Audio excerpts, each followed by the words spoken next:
Сәлеметсіздер ме балалар? Дүниетану сабағын бастаймыз. Сабағымыздың тақырыбы Қазақстан Республикасының мемлекеттік рәміздері. Бүгінгі сабақта сенің білетінің Қазақстан Республикасының рәміздері, мемлекеттік рәміздерді қолдану ережесі, сенің меңгеретінің мемлекеттік рәміздерді өзге елдердің рәміздерінен ажырату. Қазақстан 1995 жыл 30 тамыздағы республикалық референдумда қабылданған Конституция бойынша өзін демократиялы, зайырлы, құқықты және әлеуметті мемлекет деп танытты. Қазақстан Республикасын президент басқаратын мемлекет. Республиканың ең жоғарғы өкілі парламент. Ол заң шығарумен айналысады. Тәуелсіз Қазақстан Республикасының рәміздері ту, елтаңба, гимн. Олар Қазақстанның дамуының тарихи жолдарын бейнелейді. Әр адам мемлекеттік туды құрметтеуге тиіс. Заңдарда оларды пайдалану тәртібі белгіленген.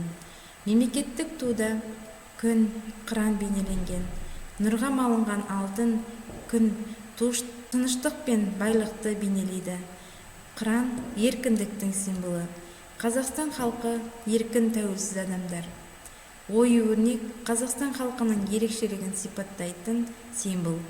Қазақстан Республикасының елтаңбасы көгілдір түс аясында шаңырақ түрінде бейнеленген.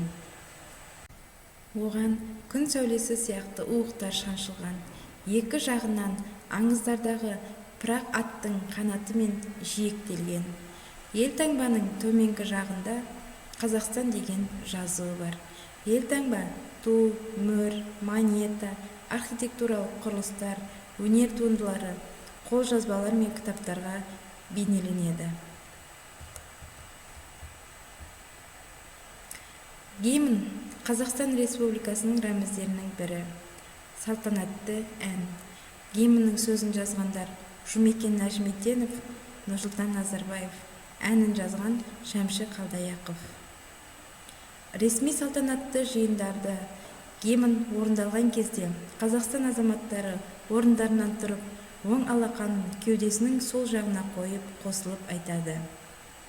Сонымен бүгінгі сабақта Қазақстан Республикасы рәміздерімен таныстың, мемлекеттік рәміздерді қолдану ережесін меңгердің, мемлекеттік рәміздерді өзге елдердің рәміздерінен ажыратуды үйрендің.